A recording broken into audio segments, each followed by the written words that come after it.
Hello everyone. Today we'll be exploring the evolution of international organizations theory from pre-World War II to today. Before World War II, early scholarship on international organizations appeared in the fields of diplomatic history and international law.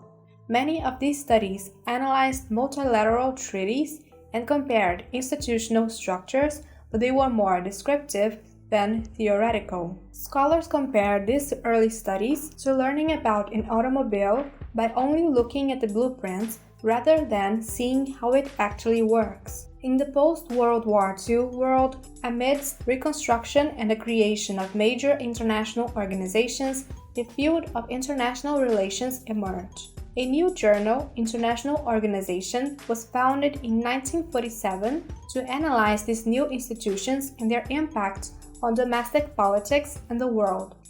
Many of the themes discussed in the 1950s are still relevant today, but there's a more explicitly social scientific methodology that has influenced the study of international organizations. As behavioralism became the dominant approach in political science in the 1960s, it also influenced the study of international organizations. Scholars focused on the political behavior of actors and institutions, often using quantitative methods. A significant amount of work was done on the United Nations, analyzing voting behavior in the General Assembly and national attitudes. However, as the Cold War unfolded and the UN proved to be little more than a sideshow, scholarly attention turned elsewhere. During this time, scholars were also studying the experiment of economic integration in Europe and its impact on the nation-state. The process of European integration challenged realist theories, and early scholars of integration theory were interested in how integration processes shaped political actors and their interests. Ernst Haas introduced the concept of spillover, while Karl Deutsch explored how shared values could create security communities that could eliminate war. In the early 1970s, the attention given to the study of formal international organizations started to decline.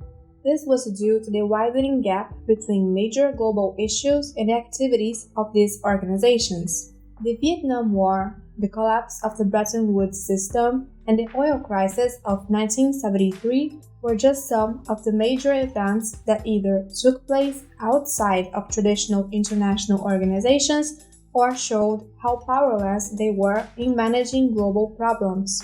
In the US academic world, both liberals and realists became more interested in studying how broader international institutional structures interacted with power, politics, and capabilities. This resulted in a focus on analyzing regimes. Regimes refer to the broad rules, norms, and principles that shape international politics. These can encompass traditional international organizations, but also go beyond them. For example, the international trade regime included the General Agreement on Tariffs and Trade, and the regular meetings of GATT contracting parties. Another example from the 1970s is the international norms and rules regarding nuclear materials. There were critics of regime theory, including Suzanne Strange, who called the concept woolly since it had been used to mean different things, from the very narrow to the overly broad. She argued that existing global structures reflected the US position as the system's hegemon and that power politics shouldn't be lost in the haze of regime analysis. This critique was in line with Kenneth Waltz's seminal 1979 book, which had a major impact on the study of international relations. Realists view the state as the main unit of analysis in a world characterized by anarchy and assume that states seek power for their survival. Neo-realists, like John Mearsheimer, believe that powerful states may create international organizations as a way to maintain or increase their share of world politics. Realist Hans Morgenthau was critical of the idea that organizations like the United Nations could do away with power politics. arguing instead that the struggle for power is universal. The debate on the significance or autonomy of international organizations in world politics has been a central one in the field for many years, usually pitting the realists against other perspectives. Many of the most important scholarly contributions to the international organizations field have been attempts to show that international organizations do matter and how they matter. Now, we'll discuss the history of neo-institutionalism.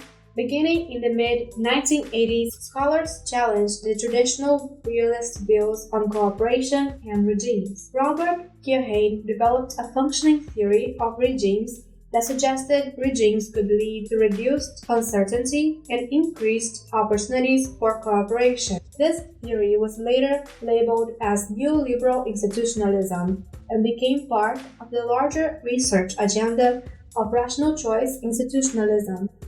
Neo-institutionalism was a major shift in the social sciences and extended beyond just the field of international organizations. Political scientists, economists, sociologists, and organizational theorists all contributed to this interdisciplinary movement.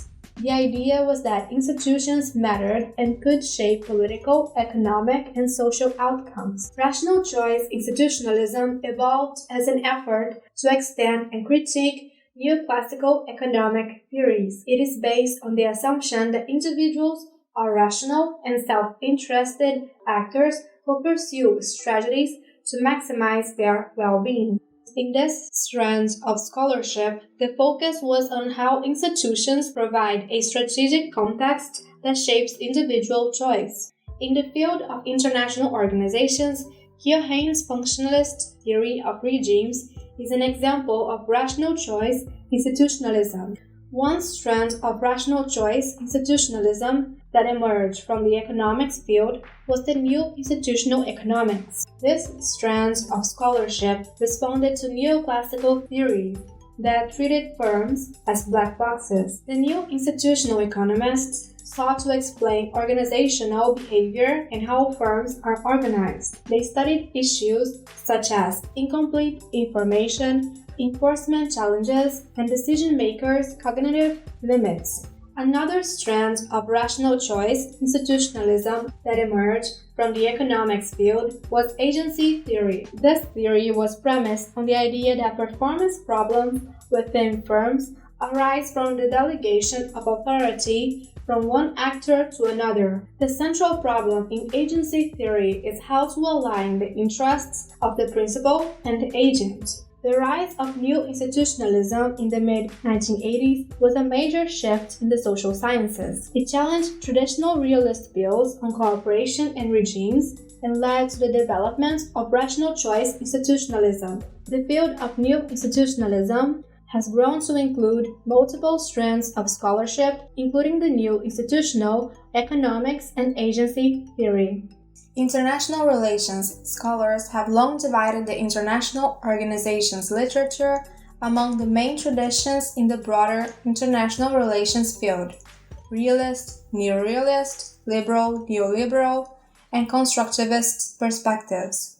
While the realists and neorealists see international organizations as marginal actors, the constructivists and neoliberal institutionalists believe international organizations can be powerful actors in global politics. One of the most interesting debates in the field of international organizations is between neorealists and neoliberal institutionalists.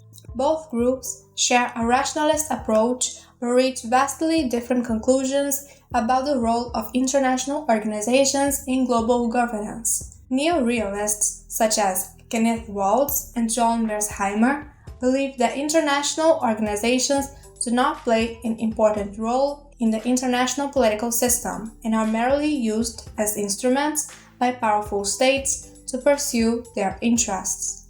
On the other hand, neoliberal institutionalists, such as Robert Keohane and Lisa Martin, argue that international organizations can have a significant impact on state behavior and cooperation.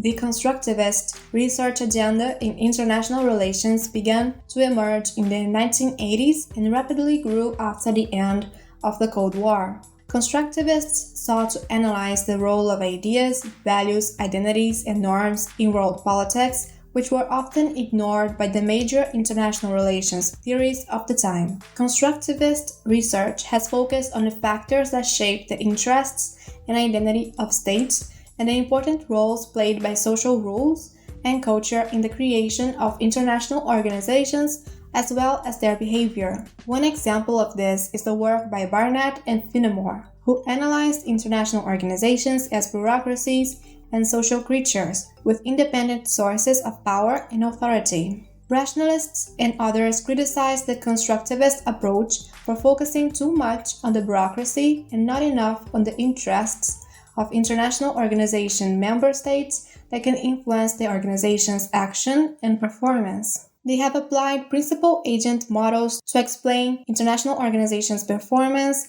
taking into account both the actions and interests of member states as well as the bureaucracy. Fearon and Wendt have argued that framing rationalism and constructivism as a debate is not useful given the philosophical and ontological commitments of each.